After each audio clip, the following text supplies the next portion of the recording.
And here it is! We've been promised this 2 patches ago! Just like I was promised a new microphone, but it's still broken, so here I am with my spatula. But alas, the Demacian lore comic is indeed here. And indeed, it arrived with the bang we needed. If the bang was just a small spark, which was still important because that spark might be the new champion. Truth be told, the last 2 weeks were quite uneventful. Yes, Nora came out in Wild Rift and she did breathe some life into the Universe website. Riftbound got the first expansion, which, yes, there are some lore interactions I want to talk about there. And yes, there was the news about 2XKO. But when it comes to League of Legends and its lore, not much happened. However, yesterday we got a new PBE drop, and from that one we got quite a few things that we could talk about. First of all, there are some new Demacian skins that hold quite a lot of lore references on their own. We got hints for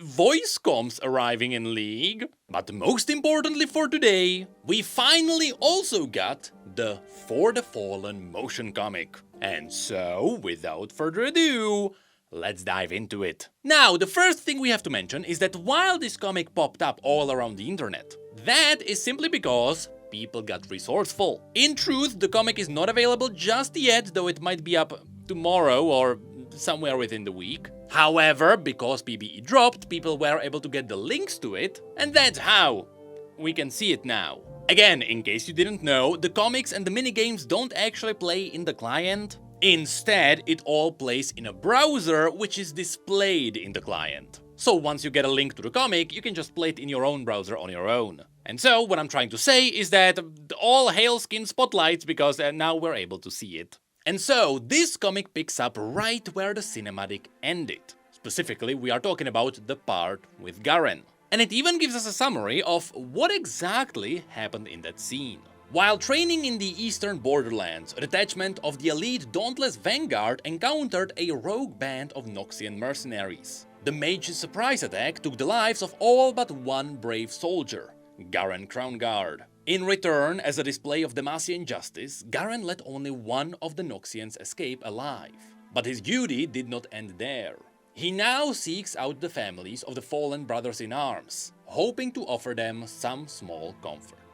So, as we explained last time as we went through the cinematic, it was Noxian mercenaries who ambushed the recruits who were training under Garen. It wasn't shadow ninjas as some speculated, meaning it is more likely that these mercenaries acted under Swain rather than LeBlanc. And after Garen successfully dealt with them, he left one alive. Because that is simply what Demacians do. They don't kill at first sight, and instead they give you a chance for redemption.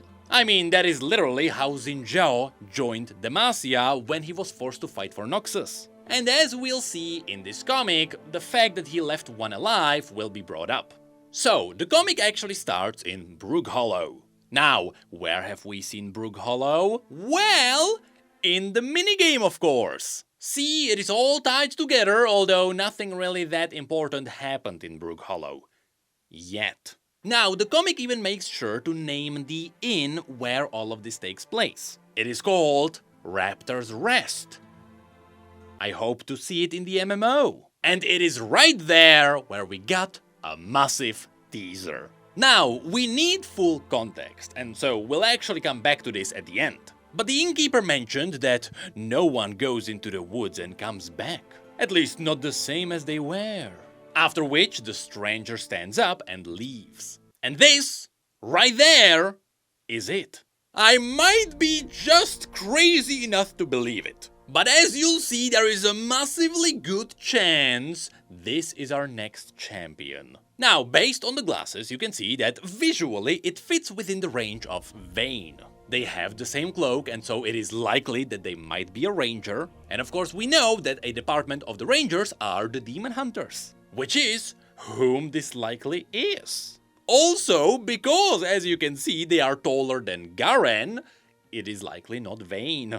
Not to mention they have a massive unique item on their back, which is likely their weapon, which everyone refuses to explain. And so this character is just begging to be a champion. But again, there is more to this, so we'll come back here later. For now, of course, this comic is focusing on Garen, and so immediately after this, Garen starts talking about the whispered conversations of the inn. And yes, indeed, this is the voice of Garen.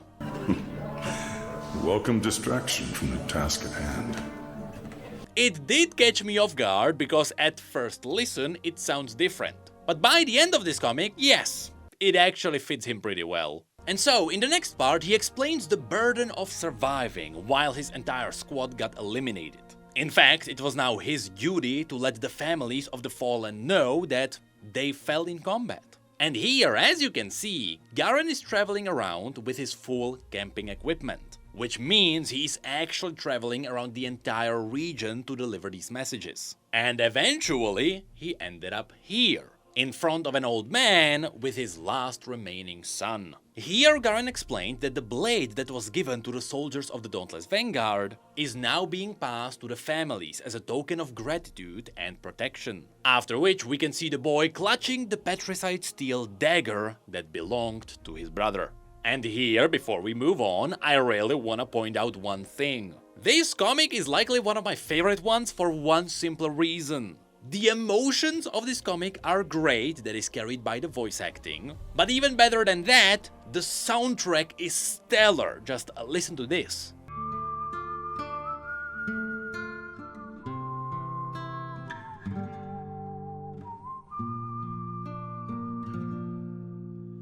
And so after this we go back to Garen in Brook Hollow, where the innkeeper noticed the dagger he held, after which she looked at Garen's face and she recognized him as the son of Peter Crownguard. Of course, Peter is a character that was previously mentioned in the bios of Lux and Garen, and that is simply because Peter is their father. That's kinda it. But when the inn heard that his son was here, everyone turned around. At least everyone, but one cloaked figure. Which is of course the boy we've seen in the previous flashback. Now after this attention got to him, Garen stood up and left the inn. Outside, the innkeeper thanked him for the visit, after which the hooded boy from before rushed out. He was accusing Garen of leaving his brother to die. And after a few hits which were blocked by Garen's impenetrable passive ability, the dagger of the boy fell to the ground. Of course, Garen noticed it and he told the boy that it was now his for the taking. And so the boy did pick it up and he held it against Garen, further accusing him of the fact that he let the Noxians go. Which, as we mentioned at the beginning of this video, yes, that's actually what Garen did. Although he did leave only one alive. And so, being the good guy that he is, Garen told the boy that he was simply doing what he thought was right.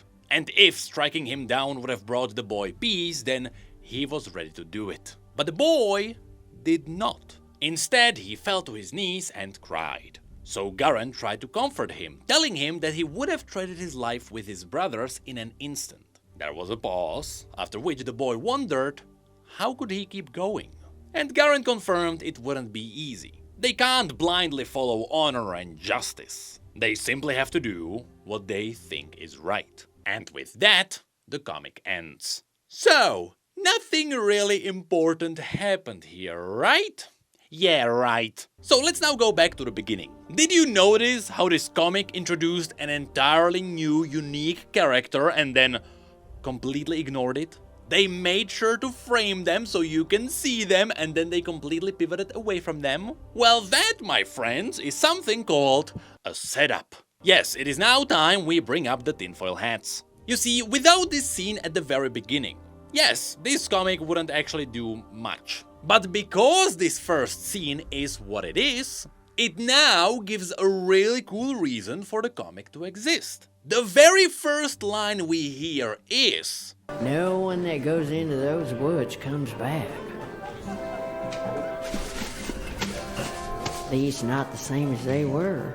This directly tells us what the character is doing. They are searching for something or a monster that happens to be somewhere nearby. And so of course they go to the inn and they ask the innkeeper about the local stories. This is a very classic RPG thing to do. After all, the innkeepers hear all kinds of stories. After which the innkeeper confirms that there is something that's happening in the woods, and that's where the character goes. This immediately set up two things. First of all, now we know the direction of the character. we are dealing with some kind of a monster hunter. But also, this scene in a comic about Garen serves as the beginning of another story. In fact, it seems like the perfect crossover for the story of that character. I wouldn't be surprised if either this scene specifically was mentioned in the bio of that character, or if perhaps we got another comic where we could see this scene from the perspective of that other character. But regardless of how you spin this, the design of this character is unique. They hold a mysterious item on their back, and they were most likely set up at the beginning of this comic. What I'm trying to say is that if this character is not the next champion, Riot is missing out. And so, that's gonna be it for this comic. I have to say, production-wise, this might be my favorite comic yet. The voice acting is amazing and the soundtrack is even better. And so now it's becoming obvious that Riot realized that these comics are the best way to point at the lore of League of Legends. The quality of these is simply getting higher, while at the same time they also seem to be more efficient to make. And as was proven here, they can also be a great setup for the future. And so now, I just hope they are actually a setup. Because if it turns out this is not the next champion, then I'll look like a mighty fool.